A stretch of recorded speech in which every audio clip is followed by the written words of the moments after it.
کھوسا family دور ہو گئی، ظاہر ہے جب آپ لوگ پی ایم ایل این میں آئے تو وہ باہر چلے گئے. اب سردار صاحب جو بڑے کھوسا صاحب تھے وہ فوت ہو گئے، اللہ تعالیٰ ان کے درجات بلند کریں. ڈیرہ غازی خان کی جو سیاست ہے آپ ڈامینیٹ کریں اس وقت، نو ڈاؤٹ، اس کا فیوچر کیا دیکھتے ہیں؟ جنوبی Punjab P M L N سے دور کیوں ہوتا جا رہا ہے؟ جنوبی Punjab P M L N سے دور نہیں ہوا. یہ پچھلے الیکشن کے اندر ایک اس قسم کی ویو اٹھی تھی جو کہ میرے خیال میں پی ڈی ایم کے دور کے اندر جو ہم نے ریاست کو سیاست سے اوپر سمجھا اس کی وجہ سے ہمیں ہٹ ملی ہے.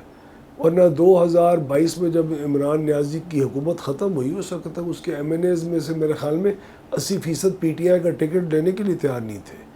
وہ جو امریکہ کا اس نے وہ لفافہ یا جو کاغذ تھا وہ ویو کیا اور ایک وہ نیریٹو بنا لیا مظلومیت کا، اینٹی اسٹیبلشمنٹ کا، اس کی وجہ سے جو اس کو جو شہرت ملی وہی ہے. اور جو مہنگائی کا اس وقت طوفان آیا اس کا بڑا سخت ریئیکشن تھا.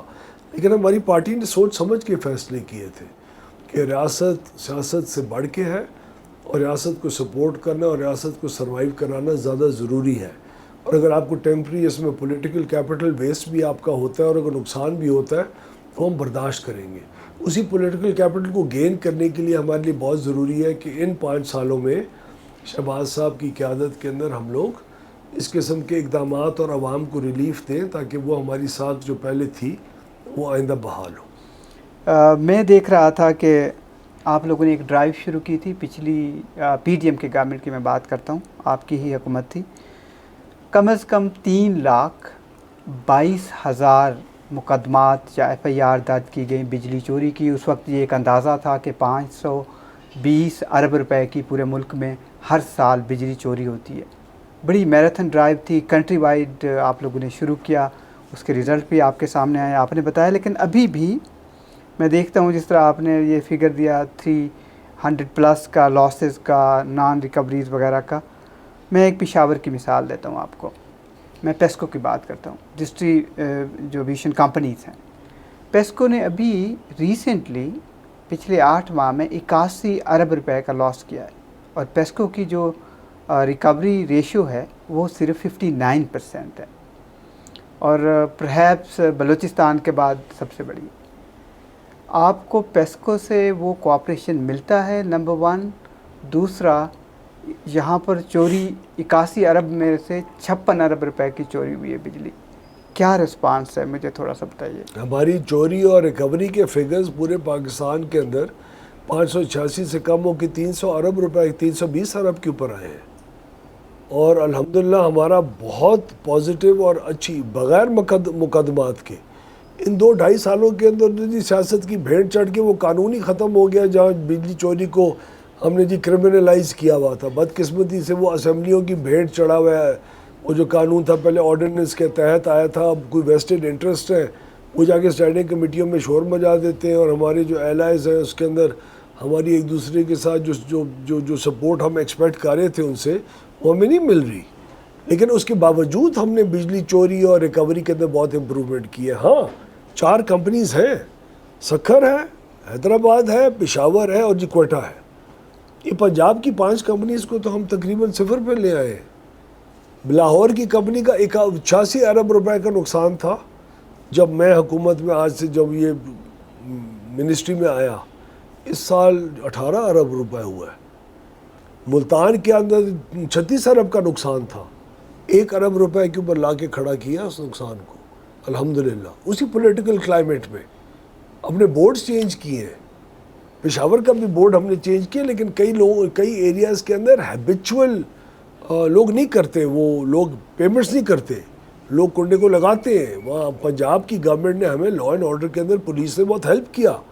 وہ ہیلپ ہمیں پشاور سے اور کے پی کے سے نہیں ملی.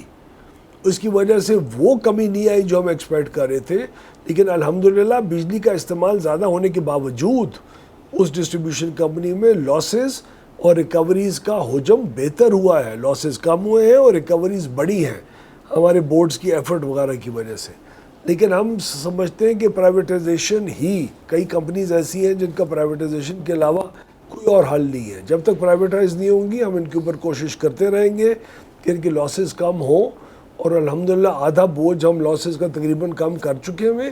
اور ہم مزید اور کمی کی طرف لے کے جائیں گے اگلے باقی جو 2-2.5 سال ہیں۔ سردار صاحب، جس طرح میں 1998 میں 97 میں انفیکٹ 1989 میں ایک نیلم جیلم پروجیکٹ کا آئیڈیا چاک آؤٹ ہوا، اس وقت وہ 15 ارب روپے کا تھا۔ پھر 2002 میں جو اس وقت کی حکومت تھی 2004 اور 2 میں وہ منصوبہ 89 بلین کا پہنچ گیا نیلم جیلم پروجیکٹ کا، اور پھر 2018 میں 506 ارب روپے کا ہو گیا اور یہ آپریشنل ہو گیا۔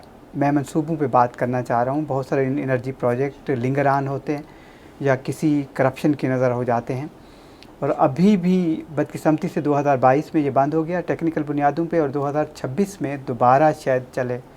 اس کو 500 ارب روپے کا اسٹینڈنگ کمیٹی کو بتایا گیا، آپ کی رپورٹ آئی بلکہ۔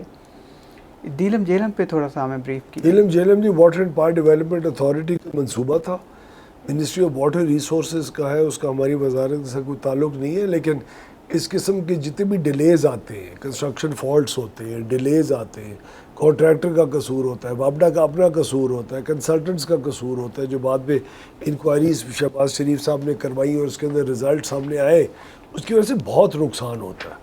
اب آپ صرف قیمت کو اس کے بڑھنے کا پروجیکٹ کی ایسکیلیشن کی مت بات کریں، اس کے اندر اور بھی اضافہ میں کرتا ہوں۔ جتنے دن ہر روز جب نیلم جیلم نہیں ہوگا تو ہمیں مہنگی بجلی اور بنانی پڑے گی، جو کہ سستی بجلی بن رہی تھی۔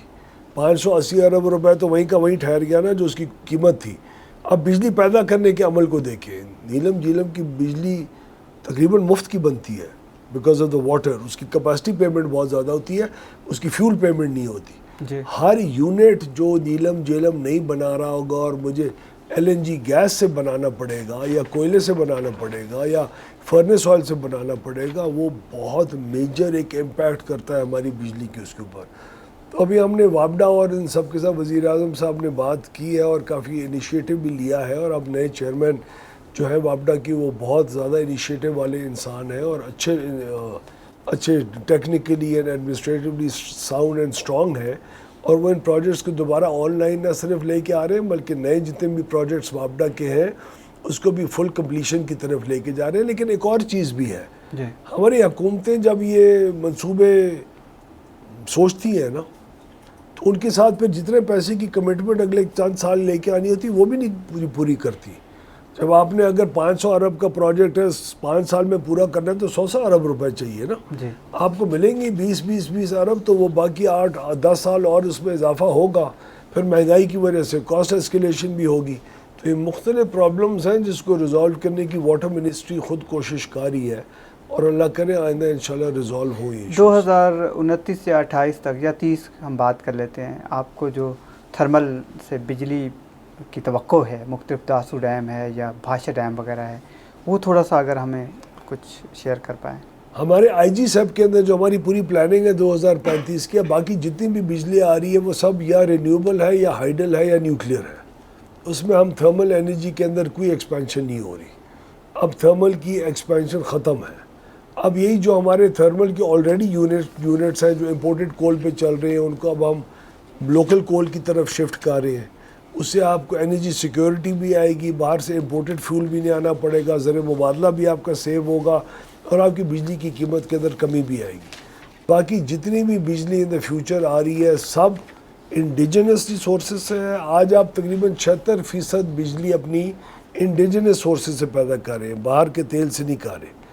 انشاءاللہ 2032 یا 33 تک یہ آپ تقریباً 96% آپ کی جو بجلی پیدا ہو رہی ہوگی وہ آپ کی لوکل ریسورس سے پیدا ہو رہی ہوگی۔ تو ہم نے میسو کورس کریکشن کی ہے اور جس کے اوپر ہم عمل پیرا ہے اس وقت۔